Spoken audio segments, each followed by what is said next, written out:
I have an admission. I love the news. I have always loved the news. I can't get enough of it 24/7. I understand that these days, though, that is a controversial and rare statement. I want to do a quick show of hands. I'd like you to raise your hand if you trust the news and information you get from the media. Not to worry, all of you who did not raise your hands, you're not alone. In fact, you're the majority in this country. 3 out of 4 Americans say they don't trust the news anymore.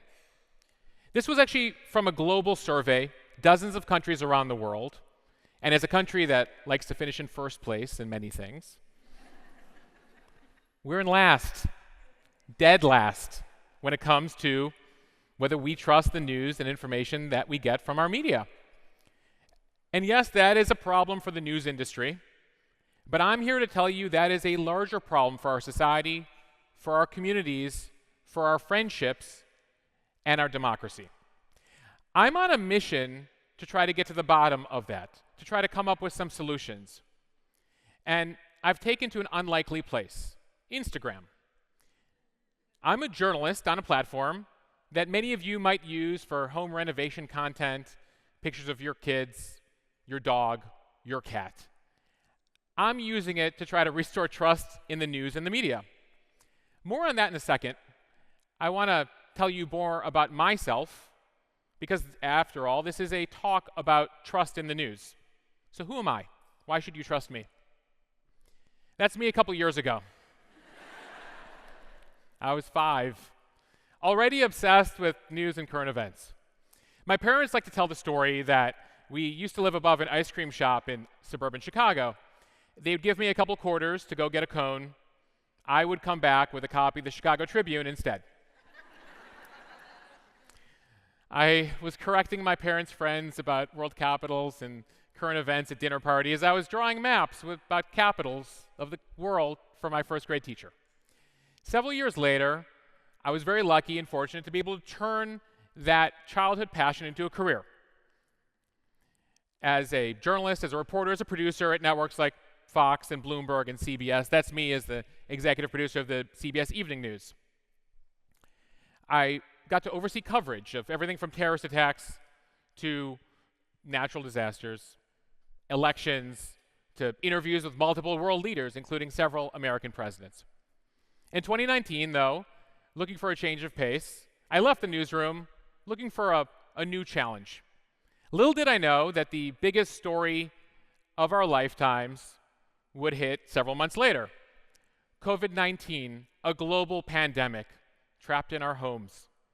For the first time in my adult life, a major news story was happening, and I was not in the newsroom, I was in the living room, a consumer of the news just like you. And I found out what many of you already knew: the experience sucks. My friends and family were looking to me for what was happening. And so I took to the place where I was most connected to a couple hundred friends and family, Instagram, to share what I knew, what could be trusted, what was misinformation, explain, especially in those first couple very perilous weeks where we didn't quite know what was going to happen. And so a couple weeks in, my wife comes to me. We were probably Lysoling our groceries at that time. You remember those days. And says, this could be useful beyond our friends and family. Take your private account public. And so I did. And lo and behold, within weeks and months, friends told friends, colleagues told colleagues, some celebrities told their followings. In fact, Joe Jonas started following me, and he tells his wife, Sophie Turner, the Queen of the North. He then tells his brother, Nick Jonas, who follows me, who tells his wife, Priyanka Chopra. I still haven't quite gotten Kevin Jonas yet. I'm going to get you, Kevin. Needless to say, the account grows and grows, tens of thousands, and then suddenly 300,000 between all the platforms. And that 300,000 number is significant because 300,000 is about the number of viewers that watch CNN and MSNBC all day long. But what I found with that community was incredible engagement. Dozens and then hundreds of questions, comments, experiences. And it was remarkable to me because coming from a world at CBS where on the evening news every night we had between 6 or 7 million people watching, and we might only get a dozen messages from the audience. Most of them pretty unproductive, some kind of mean. But it spoke to the larger, yes, the age of the audience, but the larger issue we have right now, which is we know they're not listening to us anymore. So we've stopped even chiming in. And so I've learned a lot these last couple years on Instagram about what's broken and how we might fix it. But I want to get to the problem again. How did we get here? Last place. You might have seen these headlines. The poll, by the way, was conducted by Reuters around the world, 46 countries representing a population of 3 billion people, and we are dead last. In fact, 2 years running now, 2 straight years, we're in last place. How do we get here? Because trusting the news is basically trusting what's happening in your country that day. And we've always had different opinions about what's happening, but we typically worked off the same set of facts. Unfortunately, that is no longer the case, and that's something I didn't quite grasp during my time in network news. You see, I was executive in New York. That's where most of the executives sit who make decisions on what to cover, how to cover it. Most of the networks and newspapers, they have bureaus across the country, listing posts in places like Dallas and Chicago, Miami. But the decisions ultimately are being made in New York through the lens of New York. And they're looking at it through a couple of factors. One, is it new? Is it novel? Two, this is big, conflict. Are two sides arguing about something? Are they saying some crazy things? Will that make for interesting television that people will watch? Three, are there interesting visuals, compelling visuals that get people to click? And then, are the stories convenient to where we have reporters, after all?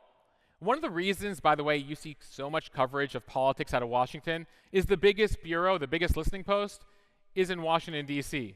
Convenient to most of the nation's reporters. And then there's this. Our media in this country is a for-profit operation. So did the story rate? Were there viewers? Did they click? Let's cover that again. That must mean that they like it. That must mean that they trust us.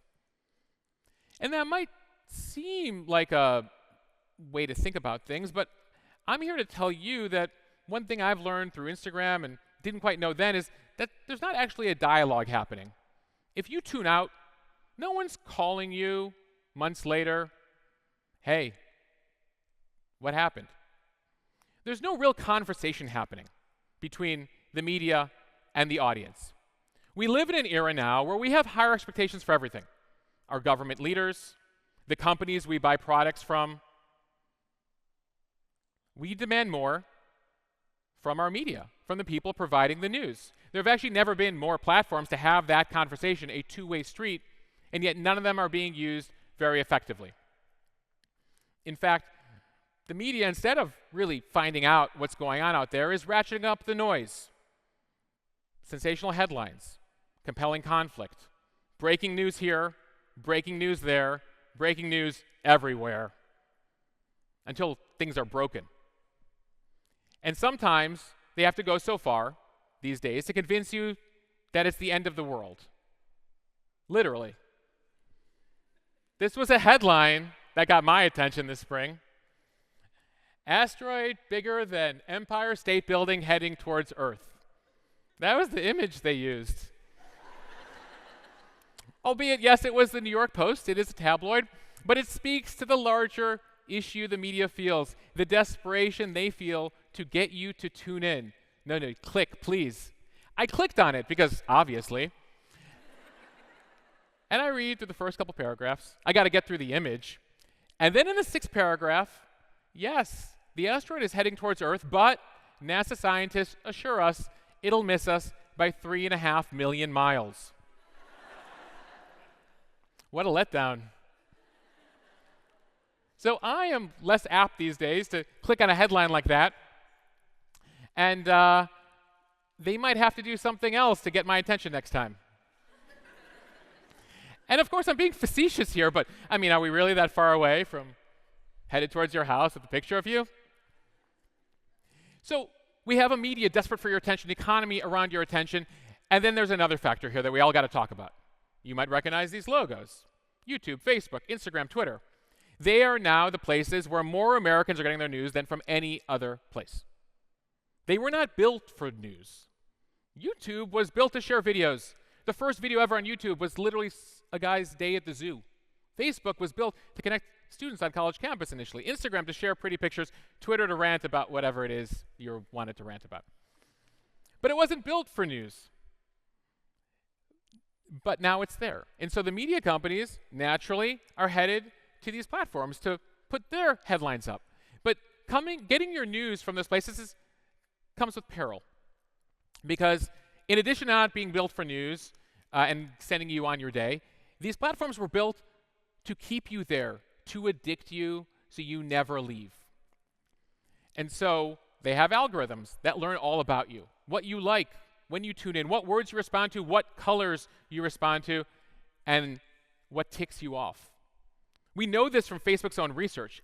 Outrage drives above all. The algorithm has learned that what pisses you off keeps you around. We can't help ourselves. It upsets us. We share it. We comment on it. We go back and we see who commented on our comment to engage with them a little bit. We were right. They were wrong. And so let's just review here. The media ratcheting up the noise concerning you, convincing you it's the end of the world. The algorithms learning that the end of the world keeps you around. So if things seem pretty dark these days, if things seem like, ugh, it's bad, that's by design. That's on purpose. Sometimes it feels like this. It's completely dark. But I promise I'm going to bring you back towards the light. Because I've learned a lot on Instagram about what American news consumers want and what they're looking for. They're looking for a basic dialogue. They're looking to be listened to. They're looking for facts and context. They're looking for someone to read to that 6th paragraph past that crazy image to tell you that, no, actually, it's going to miss us. Sometimes it's in the 15th paragraph. Sometimes it's not in the story at all. They're looking for honesty. They're looking for a perspective. And in many cases, they're looking to have their questions answered. I get hundreds of these every day, and they send me on a fact-finding mission. Explain this. I'm confused by what the media is saying about this. Is it really the end of the world? Typically, no. The answer is no. And one thing many people are looking for is a little bit of honesty sometimes. The answer sometimes is, we don't know. It's okay to show a lack of certainty. I come from a world in network news where the lesson was, be certain we're the most reliable, the most trustworthy. Sometimes being the most trustworthy means the answer is, we don't know yet. That builds trust. One story we were all watching last summer was the withdrawal from Afghanistan. 20-year war, trillions of dollars, thousands of lives lost.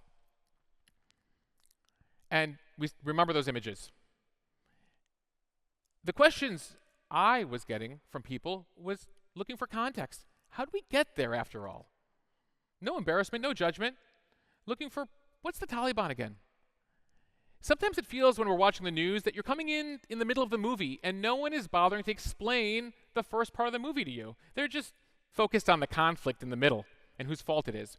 And that's how, to many, it felt in Afghanistan last year. Yes, there was great coverage in some of the national media outlets, but it was side by side with finger pointing. Whose fault is this? Who messed this up? Who screwed this all up? When what I was hearing from people was, how can I help those refugees, veterans here who were desperate to help interpreters escape, looking for maps of the airport to get them through those gates? I got a message from one person in the community who said, so glad I found you throughout this great reporting. It's been helpful to my ranger friend who's trying to get his interpreter's family out of Kabul. God bless you. This is a media that listens to the concerns and the questions that people are asking, that engages instead of projects. We have a long road ahead to get back to this intersection. Miles, we're in last place. But I have hope that we can get there.